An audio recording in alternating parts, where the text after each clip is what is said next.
Kolkata doctor बलात्कार हत्या प्रकरण, हत्येला आत्महत्या म्हणणारे प्राचार्य, डॉक्टरांवर भ्रष्टाचाराचे आरोप, खरा मास्टर माइंड तर हाच. प्राचार्य विषयावर आपण येऊतच, पण त्याआधी त्या महिला डॉक्टरसोबत जेवण करत असताना काय झालं ते बघू.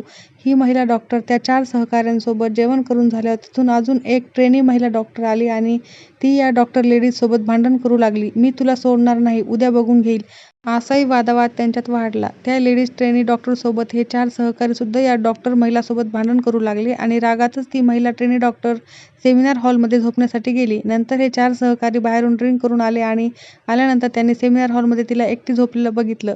त्यांच्यात बदलाची भावना निर्माण झाली. त्यात त्यांनी ड्रिंक केलेली होती म्हणून त्या डॉक्टरवर अत्याचार केले, तिला मारलं आणि तिथून परत बाहेर पडले. तेव्हा त्यांना संजय रॉयनं बघितलं आणि मग हा संजय आपलं भांडं फोड या भीतीने त्यांनी संजयला तुझ्यासाठी त्या सेमिनार हॉलमध्ये सरप्राईज आहे असं सांगितलं. संजय रॉय आधीच अश्लील व्हिडिओ बघायचा, त्यामुळे तो देखील तिथे गेल्यानंतर त्या मृतदेहासोबत त्याला बलात्कार केला. या चौघांनी संजय रॉयचा बळीचा बकरा बनवला आणि असंही काही ठिकाणी म्हटलं जातं की याबाबत आपण अजून घट्ट पुरावा सीबीआयच्या हाती लागला नाही. आता आपण खरा मास्टर माइंडकडे जाऊ. कोलकात्याची लेडी डॉक्टर हृदय धडकी भरवणारी घटना. हे कानावर पडताच अंगावर काटा येतो. आर.जी.कर वैद्यकीय महाविद्यालय 9 ऑगस्ट रोजी ही धक्कादायक घटना घडली आणि एकच खळबळ उडाली की काम एकाचे नाही तर खरा मास्टर माइंड दुसराच कोणी आहे. हे प्रकरण खूप तापले असताना महाविद्यालयाचे माजी प्राचार्य डॉ. संदीप घोष यांनी मात्र कोणतेही गांभीर्य न बाळगता मुलगी त्या रूममध्ये एकटी का झोपली असे बोलले. तिच्यासोबत काय झाले, तिची अवस्था काय आहे हे बघायचं सोडून हे प्राचार्य तिने आत्महत्या केली आहे हे चुकीची बातमी पसरवत होते. पण आता कितीही मास्टर माइंड असो, ही सीबीआयने त्या प्राचार्याला ताब्यात घेतले आहे. तसेच या प्रकरणात पीडित डॉक्टरच्या वडिलांनी सीबीआयला 30 संशयितांची नावे सांगितली. या प्रकरणाला आता नवं वळण मिळाले आहे आणि खरे चेहरे समोर येत आहेत. अतिशय धक्कादायक खुलासे देखील झाले आहेत. डॉ. घोष हे कोलकाता येथील त्याच आर.जी.कर मेडिकल कॉलेजचे प्राचार्य होते जिथे 31 वर्ष प्रशिक्षणार्थी डॉक्टरवर बलात्कार करून तिची हत्या करण्यात आली होती.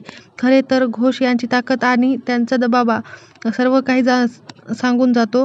पोस्टमॉर्टम रिपोर्टनुसार त्या डॉक्टरच्या प्रायव्हेट पार्टवर खोल जखमा झाली होती. गळा 2 वेळा दाबून तिचा खून केला गेला. त्याआधी तिच्यावर अत्याचार झाला. तिचे पोट, ओठ, बोटे, डाव्या पायावर जखमा, असंख्य खुणा होत्या. तिच्या चेहऱ्यावर एवढ्या जोरात वार करण्यात आले की चष्मा तुटून काचा डोळ्यात घुसल्या. इतकं सगळं त्या प्राचार्याला दिसत असूनही पण त्याने संबंधित ट्रेनी डॉक्टरने आत्महत्या केल्याचे मृत्यू डॉक्टरच्या कुटुंबियांना सांगितले. या प्रकरणाचा तपास करणाऱ्या सीबीआयने डॉ. घोष यांना वारंवार चौकशीसाठी बोलवले, पण ते गेले नाहीत. वरून माझ्या जीवाला धोका आहे असं म्हटले. अखेर 16 ऑगस्ट रोजी सीबीआयने त्यांना ताब्यात घेतले. दरम्यान डॉ. संदीप घोष हे यापूर्वी कलकत्ता नॅशनल मेडिकल कॉलेजमध्ये उपप्राचार्य म्हणून काम करत होते.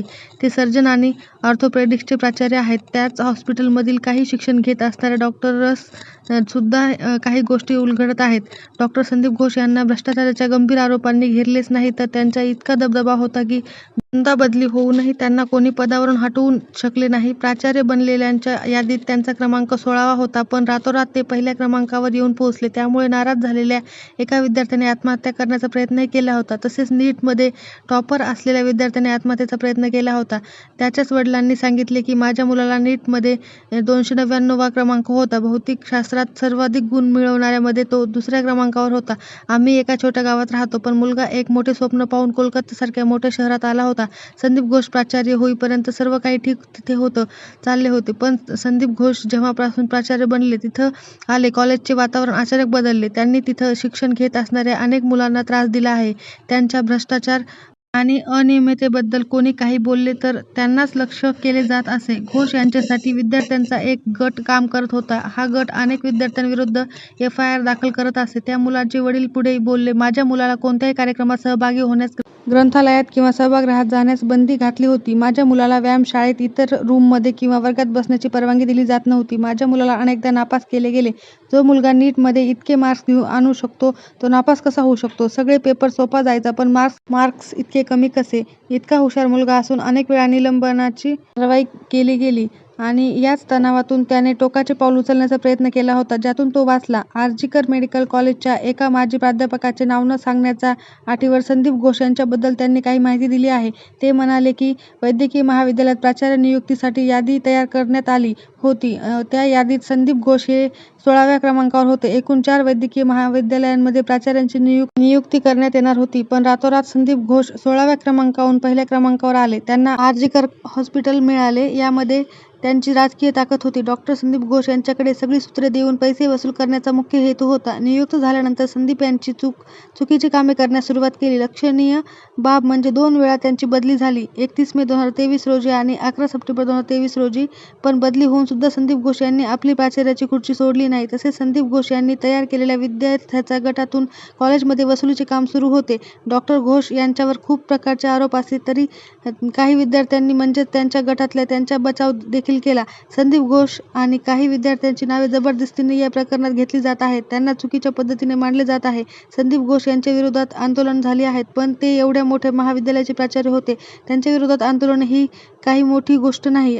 काही प्राध्यापकांनी डॉ. घोष यांच्या समस्या आहेत, त्यामुळे ते आता बदला घेत आहेत, असे त्यांच्या गटातील विद्यार्थ्यांनी सांगितले. खरं तर मास्टरमाइंड कोण आहे बाहेर आले तर सगळ्यांची नावे पुढे येतात. म्हणूनच त्यांना निर्दोष साबित करण्याचा प्रयत्न काही जण करत आहेत. डॉ. संदीप घोष यांचा दबदबा 31 मे 2023 रोजी पश्चिम बंगाल सरकारने डॉ. संदीप घोष यांच्या जागी डॉ. सनत घोष यांची प्राचार्य म्हणून नियुक्ती केली होती, पण 24 तासात हा आदेश मागे घेण्यात आला. 11 सप्टेंबर 2023 रोजी डॉ. घोष यांना मुर्शिदाबाद येथे ट्रान्सफर करण्यात आले होते, मात्र 9 ऑक्टोबर 2023 रोजी पुन्हा रुजू करण्यात आले.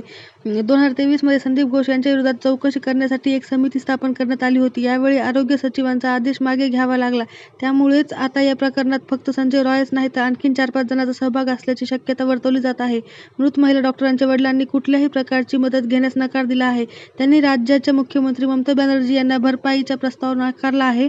याबाबत बोलताना ते म्हणाले, आपल्या मुलीसोबत जे घडलं ते क्रूर वागणुकीच्या बदल्यात आपण पैसे घेऊ शकत नाही. असे केल्यास माझ्या मुलीच्या आत्म्याला दुःख होईल, तिला शांती मिळणार नाही. मला फक्त न्याय हवा आहे. काही मीडियावर रिपोर्टनुसार या प्रकरणात आर्जिकर मेडिकल कॉलेज आणि रुग्णालयातील एका इंटर्न मुलीचाही समावेश आहे. दावा केला जात आहे की या प्रकरणात 4 ते 5 जण सहभागी होते. यामध्ये या इंटर्न मुलीचाही समावेश होता. त्यामध्ये कुठल्या तरी कारणावरून वाद झाला होता. त्यावरून या लोकांनी दारूच्या नशेत महिला डॉक्टरवर हल्ला केला.